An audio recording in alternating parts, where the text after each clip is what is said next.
They say the ocean has no memory, that it swallows kings and paupers alike, washing away the evidence of our sins.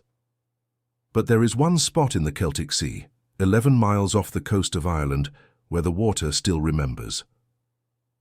On a bright afternoon in May 1915, the largest moving object built by human hands was steaming toward a trap. To the 1,200 souls walking her decks, the RMS Lusitania was a floating palace, a cathedral of steel and velvet, promising speed, luxury, and safety. But to the men watching her from beneath the waves, she was something else entirely. She was a target. We are often told this is a simple story of war, a German torpedo and a tragic piece of bad luck. But that is only the surface. If you look deeper, past the official inquiries and the sanitized history books, you find a darker narrative. You find a ship carrying a secret cargo of high explosives. You find a government that knew exactly where the enemy was hunting, yet sent a passenger liner into the killing ground anyway. This is not just the story of a sinking. It is the autopsy of a betrayal. It is the moment the 19th century crashed into the 20th, and the age of innocence died in 18 terrifying minutes. So, turn off the lights, settle in, and join me as we descend 300 feet into the dark to uncover the true cost of the grand ambition. The ocean has a way of erasing time. If you look at the North Atlantic on a flat, grey morning, it looks exactly as it did 1,000 years ago, and exactly as it will 1,000 years from now. It is a canvas of indifferent slate, vast and cold, swallowing the light. On the morning of May 7, 1915, the water off the southern coast of Ireland was deceptively calm. It was a mirror, the kind of sea that sailors usually pray for, smooth, glass-like, offering no resistance to the hull of a great ship. But in 1915, this stillness was a lie. In the dining salons of the RMS Lusitania, the mood was electric, vibrating with a specific kind of denial. Passengers sat at tables set with heavy silver and crisp white linens, the smell of curing bacon and fresh coffee masking the salt air. They unfolded newspapers that were days old, reading headlines about a war that felt very far away. They were American, British, Canadian, civilians moving through a world they thought they understood.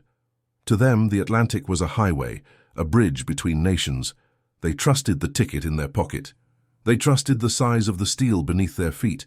They did not understand that the map had changed. The water they were sailing through was no longer just water. It had been drawn into a new geometry of violence. The German Empire had drawn a circle around the British Isles and declared it a war zone. In this circle, the old rules of engagement, the gentlemen's agreements of stopping a ship, checking its papers, allowing the crew to disembark, had been dissolved. The new rule was simple. Anything that floated was a target. But on the promenade deck, under the low-hanging clouds, the war felt like a rumor, a ghost story. The ship was too big, too fast, too grand to be touched by something as vulgar as a submarine. It was a floating palace, a testament to the idea that civilization could conquer nature. And so, they walked the decks. They leaned against the railings, watching the Irish coast appear like a smudge of charcoal on the horizon. They saw the calm sea. They did not see the periscope breaking the surface, a mile away, watching them back. To understand why this ship was there, exposed and alone, you have to understand the man standing on the bridge. Captain William Thomas Turner was not a man of imagination. He was a man of arithmetic. He was 63 years old, with a face weathered by 4 decades of salt and wind, and eyes that had seen every temper the ocean could throw. He was the Commodore of the Cunard Line, the highest-ranking merchant sailor in the British Empire. Turner was a relic of an older world. He had come up through the ranks in the days of sail, when survival depended on reading the sky and knowing the ropes. He didn't like socializing with passengers. He didn't care for the politics of the dining table. He famously called passengers a load of bloody monkeys who chattered constantly. He preferred the silence of the bridge. He preferred the logic of the logbook. He was a man who had never failed. His career was a straight line of competence. He trusted his charts, he trusted his crew, and most of all, he trusted the Admiralty. He believed in the Royal Navy as one believes in gravity. If the Navy said a route was safe, it was safe. If they gave an order, it was based on absolute knowledge. But Turner was fighting a war he didn't recognize. He was prepared for storms. He was prepared for icebergs. He was prepared for collision. He was not prepared for an enemy that didn't show a flag. He stood on the bridge, his bowler hat pulled tight against the breeze, scanning the horizon with binoculars. He was looking for the silhouette of a cruiser or the smoke of a destroyer. He was looking for something he could see. He didn't fear what he could see. It was the empty water that should have terrified him. His confidence was built on the ship itself, the Lusitania. She was not just a vessel, she was a statement. When she was launched, she was the largest moving object ever built by human hands. She was a cathedral of steam and rivets. Her four funnels rose 70 feet above the deck, painted in the black and red livery of the Cunard Line, signaling power to anyone watching from the shore. Deep in her belly, 25 boilers were fed by hundreds of men, shoveling coal into furnaces that burned like the mouth of hell. These men lived in a world of soot and heat, stripping down to their waists, their skin coated in black dust, keeping the pressure gauges in the red. They were the heartbeat of the beast. The engineers who designed her had a simple philosophy: speed is armor. The Lusitania could make 25 knots. In 1915, that was not just fast, it was miraculous. A German U-boat, submerged, could barely manage 9 knots. On the surface, maybe 15. The math was comforting. If the Lusitania saw a submarine, she could simply outrun it. She could turn her stern to the enemy and vanish into the distance before a torpedo could even be aimed. That was the theory. That was the promise sold to the passengers. But speed costs money. And in wartime, coal was precious. The Lusitania was not running at full power. One of her boiler rooms had been shut down to save fuel. She was fast, yes, but she was not at her peak. She was a sprinter running with a limp. And she was entering a trap where speed would not matter as much as position. As the ship neared the coast of Ireland, the radio room began to chatter. Wireless telegraphy was still a new magic, a way to throw voices across the emptiness. But on that Friday, the voices were confused. The British Admiralty, sitting in windowless rooms in London, began sending warnings. "Submarines active off the south coast of Ireland," one message read. "Take evasive action," read another. "Zigzag." The instructions were fragments. They were advisories, not direct orders, and they were filtered through a bureaucratic haze. The Admiralty knew where the U-boats were. They had cracked the German codes. They knew that a submarine, the U-20, was hunting in these exact waters. But they didn't tell Captain Turner that. They didn't tell him, "There is a predator directly in your path." They gave him generalities. They gave him riddles. Turner held these messages in his hands. He looked at the grey water. He looked at the fog banking up against the coastline. He had a schedule to keep. He had a tide to catch in Liverpool. And he had the safety of his ship to consider. Zigzagging, the practice of constantly changing course to confuse a submarine's aim, was a new concept for merchant captains. It was messy. It added time to the voyage. It required precise navigation, and in the days before GPS, knowing your location meant shooting the sun with a sextant or taking bearings from landmarks on shore. You cannot take a bearing if you are constantly turning. You cannot find your place on the map if you are dancing in circles. And then there was the fog. Turner feared the fog more than the Germans. Fog meant collision. Fog meant running aground. To a captain of his generation, the greatest sin was not getting torpedoed. That was an act of war, an act of God. The greatest sin was crashing your ship because you didn't know where you were. So he made a calculation, a fatal calculation. He decided to trust his eyes. He decided that the danger of the fog outweighed the danger of the submarine. He believed that a U-boat would have to surface to fire its torpedoes, and if it surfaced, he would see it. He would ram it, or he would run. He did not know that technology had shifted. He did not know that the German periscopes had improved. He did not know that the U-20 did not need to surface. It only needed a glimpse. The ship moved closer to the land. The old head of Kinsale, a rocky promontory jutting out into the sea, became visible through the clearing mist. It was a landmark, a comfort. Seeing the land meant they were almost home. The passengers crowded the rails, pointing at the green fields of Ireland, smelling the earth on the wind. The tension of the crossing began to evaporate. The war zone was just water, after all. Turner ordered a course change. He turned the ship inward toward the land to get a better fix on his position. He wanted to know exactly where he was before he made the final run up the channel to Liverpool. This turn was subtle. To the passengers, it was just a gentle leaning of the deck, the horizon tilting slightly. But geometrically, it was catastrophic. By turning toward the land, Turner was narrowing his options. He was funneling his great, fast ship into a corridor.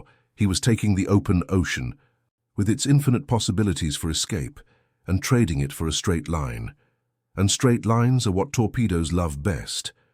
The Lusitania was now steaming at 18 knots, fast but steady, predictable, a massive four-funneled silhouette against a brightening sky.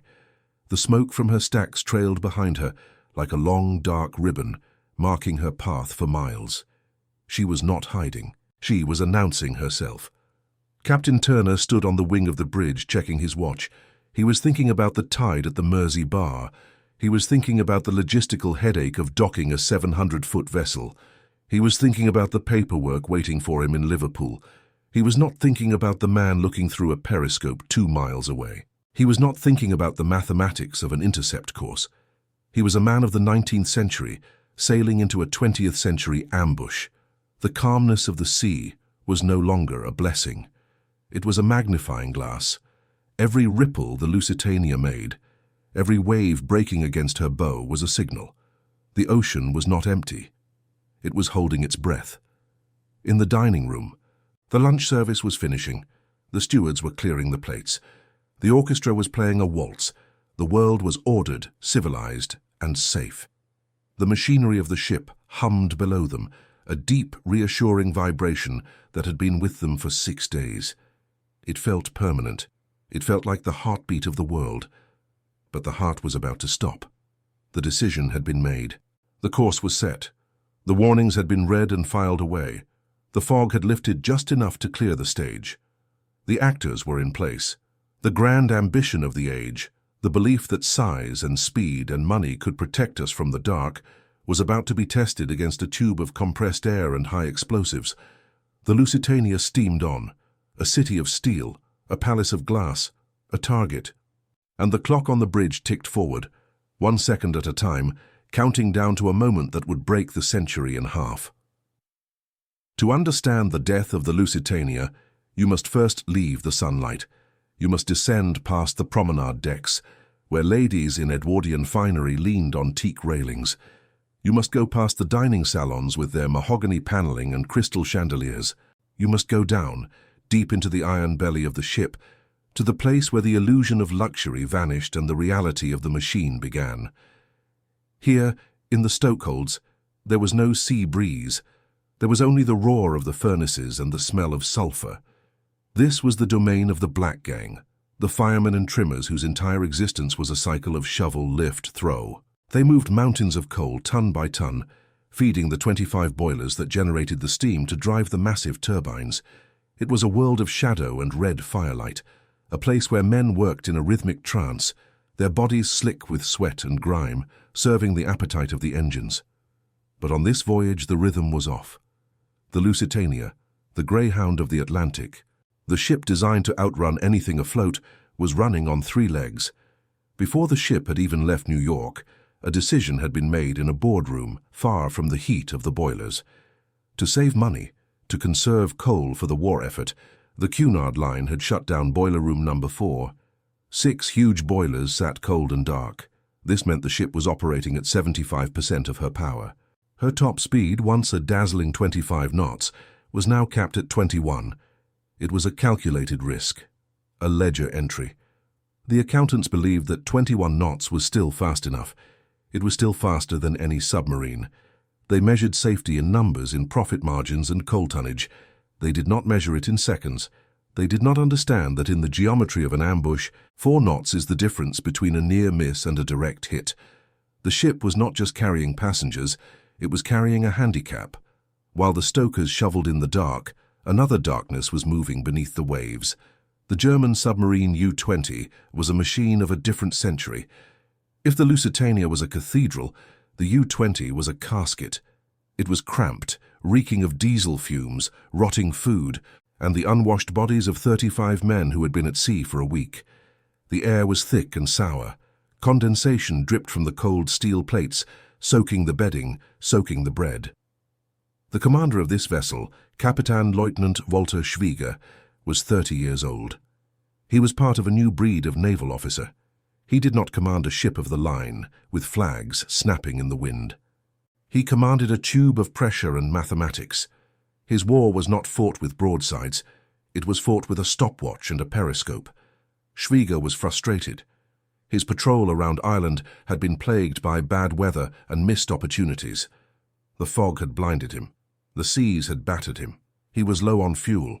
He had only 3 torpedoes left in his forward tubes. He had already made the decision to return to base. The hunt was over. He was heading home. But the ocean is a place of terrible coincidence. Just as Schwieger turned his boat toward the open sea, the fog lifted, and there, on the horizon, was a forest of masts, a smudge of smoke. A target so large it seemed to defy the scale of the seascape. He did not know it was the Lusitania. Not yet. All he saw was a silhouette, a steamer of immense tonnage, 4 funnels, moving steady and clear.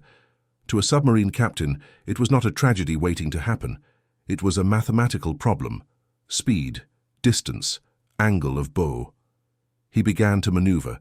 He did not need to be faster than the ship. He only needed to be in the right place when it arrived. Up on the surface, the Lusitania was performing a slow, lethal dance. The passengers were finishing their lunch. The smell of roast lamb and mint sauce lingered in the dining room. The orchestra played The Blue Danube. It was a scene of aggressive normalcy. To be worried about the war felt almost rude, a breach of etiquette. The crew moved with the practiced invisibility of servants.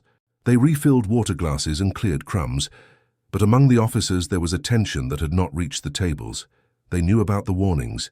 They knew about the ships that had been sunk in this very sector in the last 24 hours.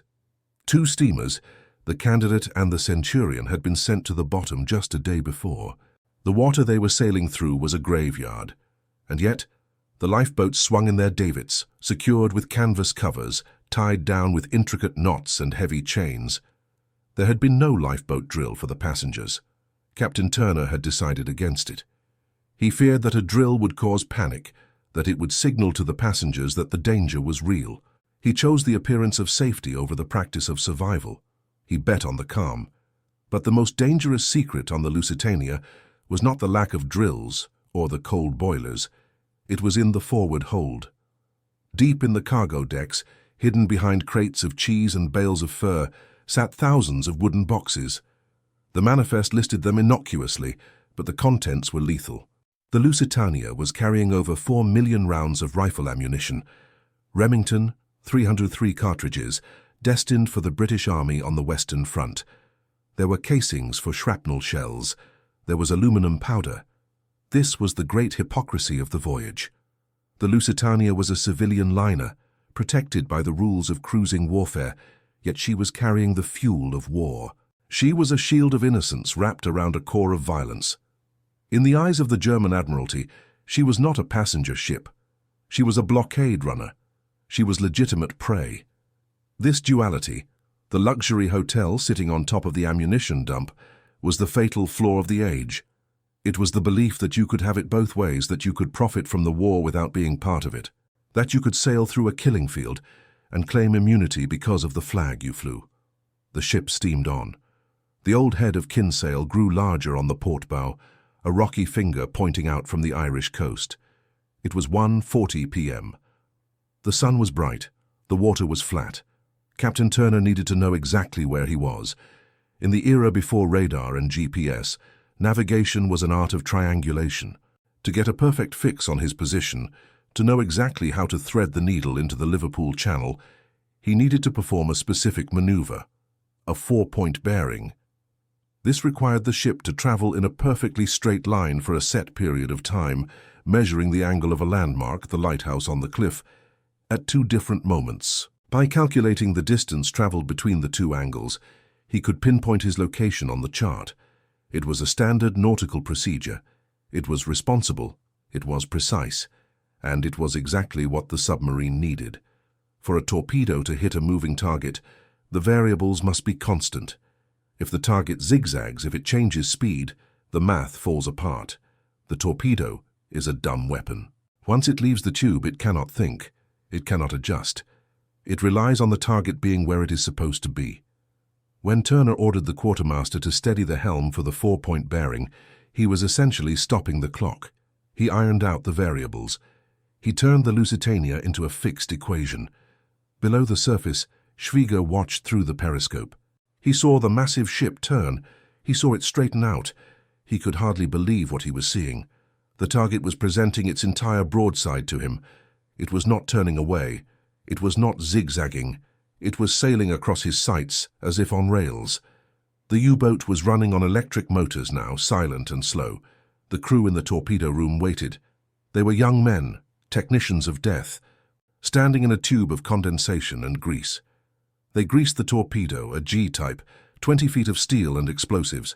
They set the depth, 3 meters. They set the gyro angle. In the periscope, the image of the Lusitania filled the glass. It was no longer a ship. It was a wall of black steel. Zigzag could see the passengers on the deck. He could see the white of the lifeboats. He could see the spray of the bow wave. He was less than 700 meters away, point-blank range for a sniper. There was no malice in the calculation. Zigzag did not know who was on board. He did not know about the Vanderbilt fortune, or the theatre producer Charles Frohman, or the hundreds of children. He saw tonnage. He saw a flag. He saw the enemy. The order was given quietly. There was no shouting, just a command to fire. Torpedo! Los! The boat shuddered as the compressed air kicked the weapon out of the tube. A blast of bubbles rose to the surface. The torpedo's motor engaged, a buzzing propeller driving it forward at 35 knots. It left a wake, a streak of white foam cutting through the blue water. It is a strange thing to think about. Those 40 seconds. The torpedo was in the water. The death of 1,200 people was already in motion, traveling at 35 knots. But on the deck of the Lusitania, the band was still playing. A young couple was leaning over the rail, looking at the Irish coast, perhaps discussing what they would do when they arrived in Liverpool. A steward was carrying a tray of tea. The gap between the event and the realization is where the horror lies. The torpedo was a physical fact. The ship was a physical fact. And they were converging. A lookout named Leslie Morton, an 18-year-old boy stationed on the starboard bow, was the first to see it. He saw the streak of foam. He knew instantly what it was. He raised his megaphone to his lips. "Torpedo on the starboard bow!" he screamed. But the wind snatched his words away. The bridge was too far. The officers were looking at the land, at the lighthouse, checking their watches for the 4-point bearing. Morton screamed again. "Torpedo starboard side!" This time the second officer heard it. He turned. He looked down. The white line was drawing a geometry of inevitability across the water. It was not moving like a wave. It was moving with purpose. It was an arrow. Captain Turner looked up from his charts. He saw the wake. And in that fraction of a second, the years of experience, the thousands of miles sailed, the heavy certainty of the British Empire, all of it evaporated. There was no maneuver that could save them. There was no time to turn the rudder. There was no time to reverse the engines. The ship was too big.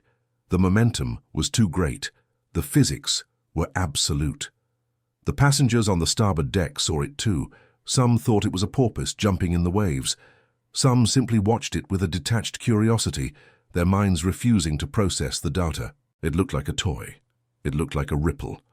Then came the impact. It wasn't a dull thud. It was a crash, a violent shattering of steel, followed instantly by a column of water and debris shooting 100 feet into the air. The torpedo struck just behind the bridge, tearing open the hull plate like wet cardboard. But the torpedo was only the match. The ship itself was the powder keg. Moments after the initial impact, a second explosion ripped through the bowels of the vessel. This one was deeper, louder, more guttural. It shook the ship from stem to stern. Dust and coal soot blew out of the ventilators, covering the passengers on the deck in a fine black powder. Was it the boilers exploding? Was it the coal dust igniting in the empty bunkers? Or was it the secret cargo, the 4 million rounds of ammunition, cooking off in a chain reaction of destruction? The debate would rage for a century. But in that moment, the cause did not matter. The effect was immediate. The Lusitania stopped being a ship and became a wreck. She did not just take on water, she swallowed it. The sea rushed into the starboard coal bunkers, dragging the great liner over on her side. The list was instantaneous, 15 degrees in a matter of seconds. The tables in the dining room slid across the floor, crashing into the walls. The piano toppled, the crockery shattered. The normalcy of lunch was annihilated. The lights flickered, the hydraulic power failed, the rudder jammed. The ship was still moving forward at 18 knots, plowing into the sea that was now consuming it. But she was out of control.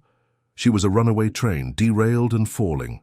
And the silence of the ocean was replaced by a new sound. The sound of escaping steam, the sound of twisting metal, the sound of human voices rising in a collective frequency of disbelief. This was the machine failing. The great engines, the turbines that had been the pride of the Clyde, were now tearing themselves apart as the angle of the ship ruined their alignment. The elevators stuck between floors, trapping people in gilded cages. The watertight doors, designed to seal off compartments and keep the ship afloat, were either open or warped by the blast. The system, so carefully engineered, so trusted, had collapsed under the weight of a single violent variable. Captain Turner, clinging to the rail on the listing bridge, tried to give orders. He tried to reverse the engines to stop the ship's forward momentum, to lower the boats. But the engine room did not answer. The telegraph was dead. The steam pressure was gone.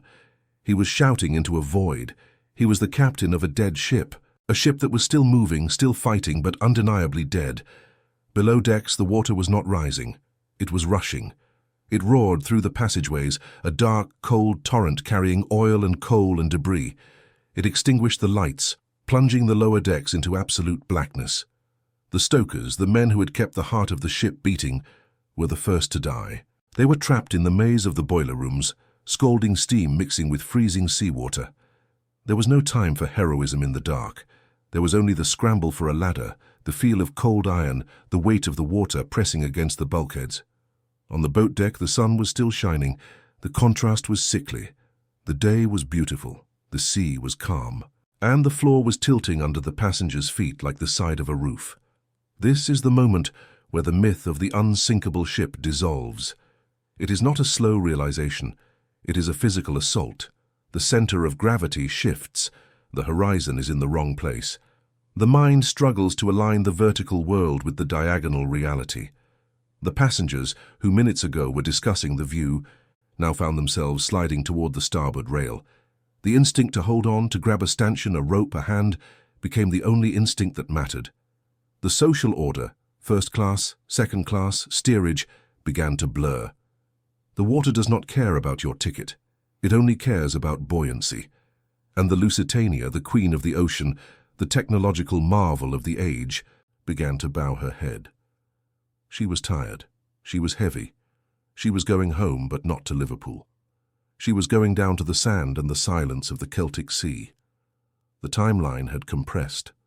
The 18 minutes that followed would not be measured in hours or miles, but in heartbeats and breaths. The machine had been broken, the reality had arrived, and the water was waiting. The architecture of disaster is rarely a straight line. It is a geometry of compounding errors. On the Lusitania, the catastrophe was dictated by the angle of the deck. The ship was listing 20 degrees to starboard. To understand what that feels like, imagine the floor of your house suddenly tilting until it is steeper than the roof.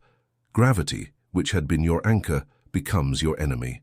On the port side, the deck rose like a cliff wall.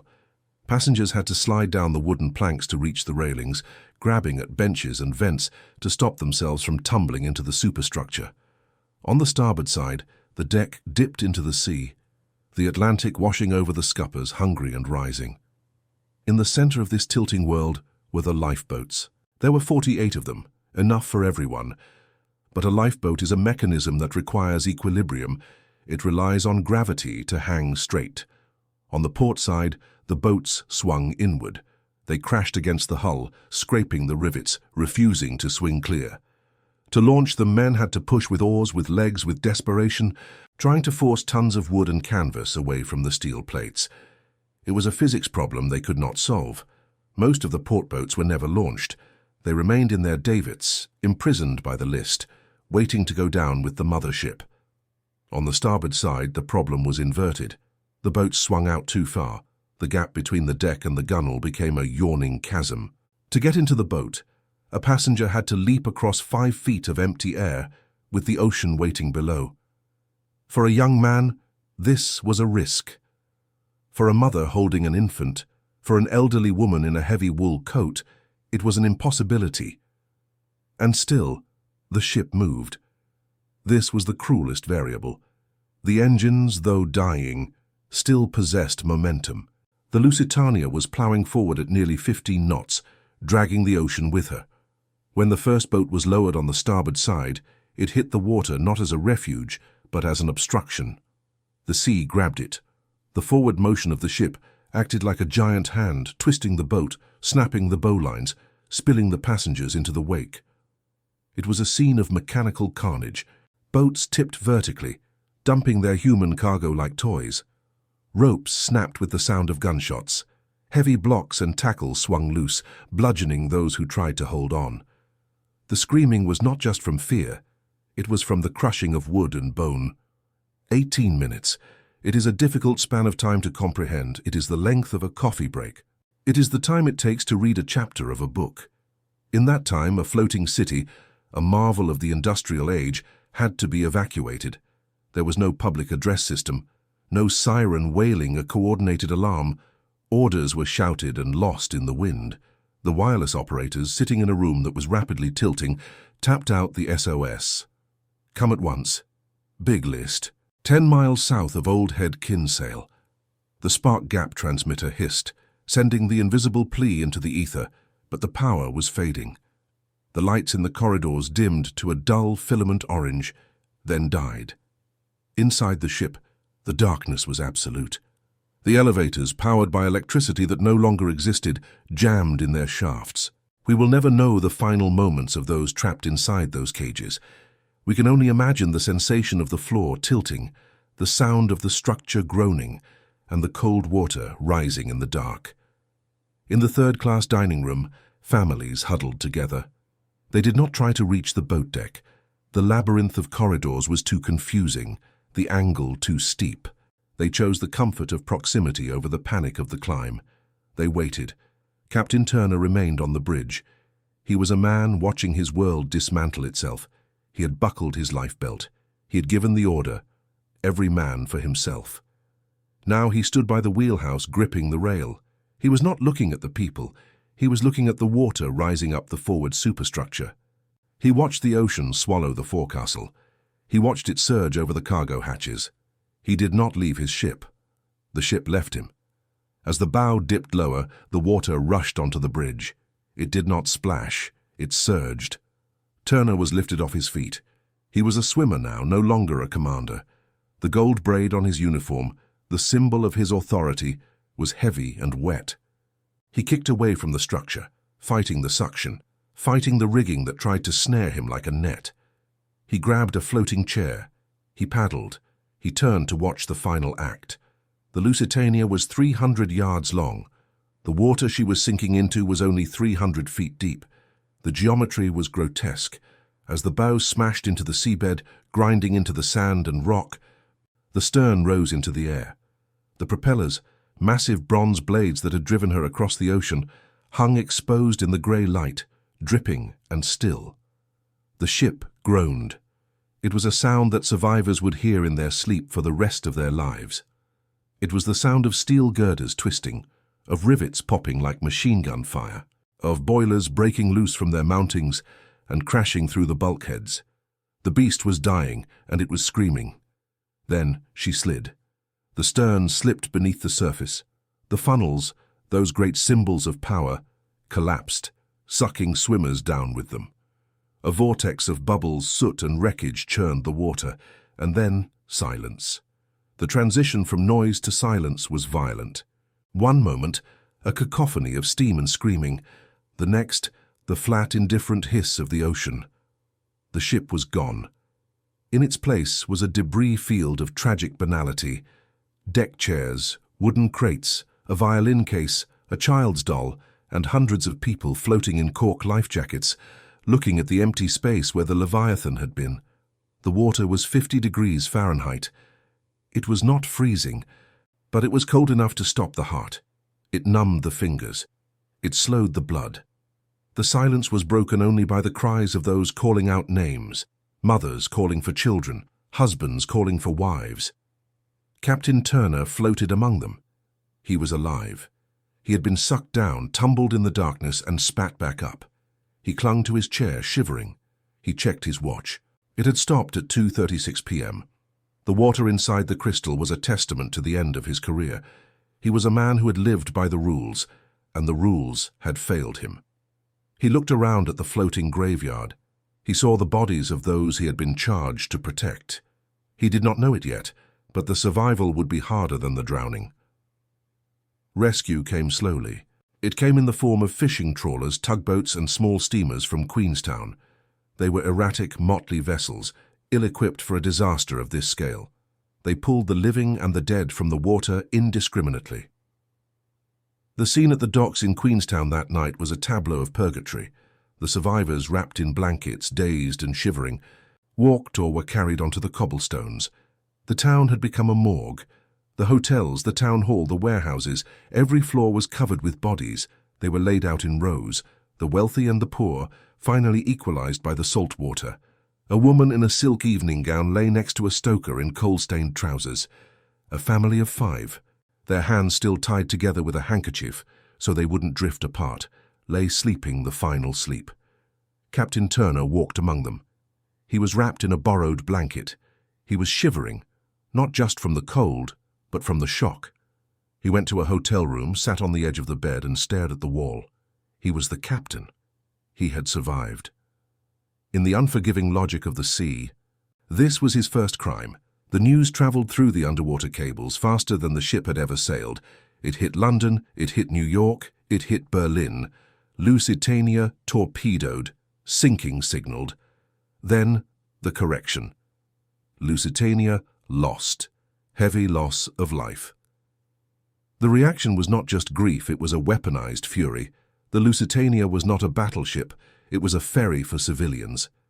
The sheer scale of the death, 198 souls, shattered the Victorian notion that war had limits. This was industrial slaughter. In Germany, the reaction was complicated. The government issued a statement claiming the ship was a legitimate target, an auxiliary cruiser carrying munitions. They struck a commemorative medal, the infamous Goetz Medal, depicting the ship sinking under the weight of weapons. With death selling tickets at the Cunard office, it was meant to be satire, a critique of British hypocrisy. Instead, it became evidence of German barbarism. In Britain, the grief turned instantly into a search for a scapegoat. The Admiralty, the very institution that had failed to protect the ship, needed a shield. They could not admit that their intelligence had failed. They could not admit that their destroyers were absent. They could not admit that the war zone was a death sentence they had failed to counter. They looked at the man sitting in the hotel room in Queenstown, Captain Turner. Winston Churchill, the First Lord of the Admiralty, wrote a memo. "We shall pursue the captain without check." The narrative was constructed before the bodies were even dry. Turner was incompetent. Turner had disobeyed orders. Turner had failed to zigzag. Turner was the villain who had walked the innocent into the trap. It is a bitter irony. The man who had stayed on the bridge until the water took him, who had gone down with his ship and only surfaced by the whim of physics, was now being drowned a second time, this time by ink and paper. The public needed a reason. They could not accept that a single German lieutenant, looking through a periscope, could destroy the symbol of their age with one shot. That was too random, too terrifying. There had to be a mistake. There had to be a human error. So the inquiry began. The survivors, still traumatized, were asked to recall angles and times. The experts, dry and warm in London, debated the physics of drag and boiler pressure. They dissected the 18 minutes. They looked for the flaw in the man, because they could not face the flaw in the world. The Lusitania had exposed the lie of the 20th century, that technology would save us, that rules would protect us, that civilization was a sturdy vessel. As the sun set on that Friday in May, The wreckage drifted in the Celtic Sea. The gulls cried over the empty water, and the world began to harden. The age of innocence was already dead in the trenches of France, but on the Atlantic it died that afternoon. The war was no longer something that happened to soldiers. It was something that happened to anyone. The ocean was no longer a highway. It was a battlefield, and Captain Turner, sitting in the dark, knew that he would never truly leave the bridge. He would spend the rest of his life treading water, waiting for a rescue that would never come. The water had receded, but the pressure remained. It simply changed form. It shifted from the crushing weight of the Atlantic to the suffocating dryness of a hearing room in Westminster. June 1915, London, the Central Hall. The air here was not salty, it was stale. It smelled of floor wax, wool suits, and the dust of old empires. The roar of the ocean had been replaced by the scratching of fountain pens and the rustle of legal briefs. This was the Mersey Inquiry. Ostensibly, it was a court of law designed to find the truth of how the Lusitania was lost. In reality, it was a theatre. The script had been written before the first witness was sworn in. The British Admiralty, the most powerful naval institution on earth, was on trial in the court of public opinion. They needed a defendant who was not them. They found him in the survivor's chair, Captain William Thomas Turner. He looked smaller here than he had on the bridge. Without his heavy coat, without the horizon behind him, he seemed diminished. He was a man of action forced into a world of words.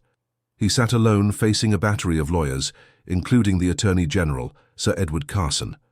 These were men who fought with rhetoric, who could twist a silence into an admission of guilt. Turner fought with blunt facts, and in this room facts were less important than the narrative. The interrogation was precise and cruel. They asked him about the zigzag. "Why did you not zigzag, Captain?" It was the question that would haunt him for the rest of his days. To the lawyers, zigzagging was a simple instruction, a line on a piece of paper. To Turner, it was a maneuver that disoriented his navigation in a fog bank.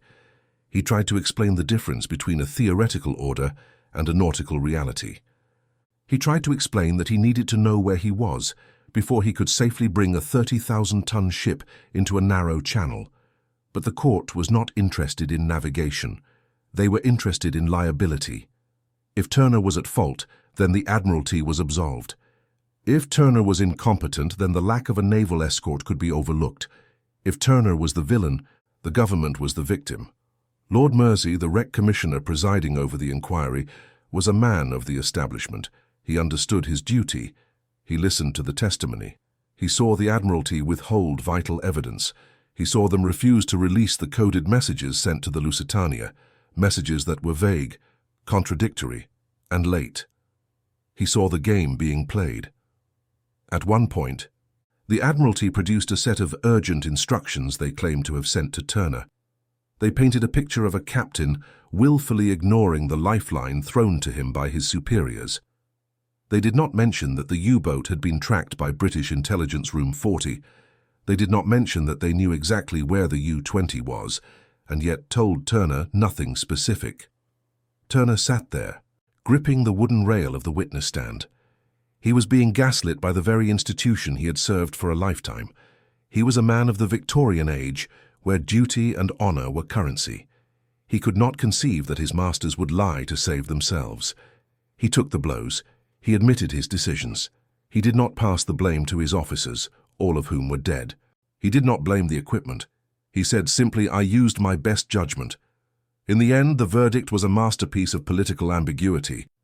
Lord Mersey exonerated Turner of gross negligence. He stated that the captain had tried to do his duty. But the damage was done, the questions had been asked, the doubt had been sown. The public was left with the lingering impression that the old sailor had lost his edge, that he had been too stubborn, too slow, too traditional for a modern war. Turner left the inquiry a free man, but a broken one. He walked out of Central Hall into the London rain, carrying a burden heavier than the ship itself. He had survived the torpedo, but he had been torpedoed by the state. While London argued over charts and timetables, the echo of the explosion was rolling across the ocean to America. The bodies were coming home. In New York City, the arrival of the ship carrying the American dead was a funeral for an era. The coffins were offloaded in silence. There were no bands playing. There was only the sound of cranes lifting wooden boxes and the sobbing of families who had waited on the pier. America, in 1915, was a nation trying desperately to look away. President Woodrow Wilson was a scholar, a man of peace, a man who believed in the power of reason. He had won the presidency on a platform of neutrality. He believed the war in Europe was a madness that the New World should not touch. But the Lusitania changed the molecular structure of American neutrality. It wasn't just a ship, it was a violation of the American psyche. 128 Americans had died. They were not soldiers. They were tourists, businessmen, writers, infants. They had been killed not by an army, but by a machine that struck without warning. The newspapers ignited. The New York Times, the Tribune, the papers in the heartland. They all carried the same message. This was murder. The German submarine was not a weapon of war. It was a monster. The imagery shifted overnight. Germany was no longer just a belligerent nation. It was a wild beast. Wilson tried to hold the line. 3 days after the sinking, he spoke in Philadelphia. He said, "There is such a thing as a man being too proud to fight." The phrase fell flat. It sounded weak, it sounded disconnected from the reality of the wet bodies on the Queenstown docks. The American people did not want to be too proud. They wanted to be angry. The Lusitania did not drag America into the war immediately. That is a misconception of history. It would take another 2 years, another series of insults and telegrams before the doughboys went over there. But the Lusitania did something more profound. It killed the isolationist soul. It proved that the Atlantic Ocean was no longer a moat. It was a highway for violence. The psychological distance between New York and the trenches of the Somme collapsed. If a mother could be drowned while drinking tea on a passenger liner, then no one was safe. The war had arrived, not on the shores, but in the mind, and on the high seas, the rules of the game were being rewritten in real time. Before the Lusitania, there was still a lingering belief in cruiser rules. This was the old gentlemanly code of naval warfare. It stated that a warship must stop a merchant vessel, check its papers, and allow the crew to safely abandon ship before sinking it. It was a rule born of the age of sail, of wooden hulls and chivalry. The submarine had made that rule obsolete. A submarine is a weapon of stealth. Its only defense is its invisibility. If a U-boat surfaced to warn a merchant ship, it became a vulnerable target, a slow, thin-skinned steel tube sitting on the water. If the merchant ship had a hidden gun, or if it simply decided to ram the submarine, the U-boat was dead. The sinking of the Lusitania was the death knell of the cruiser rules. It was the beginning of unrestricted submarine warfare. The Germans realized that they could not win by following the old etiquette. They had to use their technology to its full terrifying potential. They had to sink on sight. This was the birth of modern warfare. Total war. The distinction between combatant and civilian was erased. The factory worker making shells in Birmingham was as much a target as the soldier in Ypres. The passenger on a liner was as much a target as the sailor on a dreadnought. The Lusitania taught the world a lesson it did not want to learn. Technology does not have a conscience. In the naval academies, the textbooks were quietly rewritten. The idea of speed as armor was discarded. Speed was not enough. Ships needed escorts. They needed to travel in convoys, herds of steel protected by destroyers. They needed to zigzag not just when they felt like it, but according to rigorous mathematical patterns. The Admiralty, the same men who had hung Turner out to dry, began to implement the very changes that would have saved the Lusitania. They adopted the convoy system. They improved wireless encryption. They developed the depth charge, a canister of explosives that could be dropped on a submerged sub, crushing it with water pressure. They learned. But they learned over the graves of 1,200 people. And what of the ship itself? It lay in 300 feet of water, 11 miles off the Irish coast. It was not resting in peace. The current at that depth is strong. It scours the seabed, moving sand and silt. The Lusitania had fallen onto its starboard side, concealing the wound that killed it. The great gash made by the torpedo and the mysterious second explosion was buried in the mud. It became a tomb, but also a mystery. The British Admiralty, even as the war raged, was terrified of what might be found in that wreck. They knew about the ammunition. They knew about the gun cotton. They knew that the Lusitania was, in technical terms, a legitimate target. If the world found out that the passenger liner was actually a floating munitions depot, the moral high ground would collapse. The narrative of the innocent victim would be tarnished. So the wreck was left alone, marked on the charts as a hazard to navigation, but also a hazard to history. It sat there in the cold dark, slowly collapsing under the weight of the water and the weight of the secrets it held. The fish swam through the shattered windows of the first-class dining room. The silt settled on the unopened champagne bottles. The shoes of the dead, leather tanned by the salt, lay scattered on the ocean floor like leaves. Above the waves, the world rushed forward. The war ground on, consuming millions of lives. The story of the Lusitania began to fade, eclipsed by the horror of the Somme, of Verdun, of chemical gas and tanks. The 18 minutes of panic became a footnote in a 4-year chronicle of agony. But for the survivors, the clock never moved forward. They carried the sound of the screaming with them. They carried the sensation of the tilt. And for Captain Turner, the silence of the sea followed him onto the land. He was a man out of time, a captain without a ship, a hero without a victory. He had done everything right according to the world he knew, and it had all gone wrong. He retreated into the shadows, a living ghost of a dead age. The world had changed. It had become faster, sharper, and infinitely more cruel. And he was left standing on the shore, watching the tide go out, wondering when it would finally be clean again.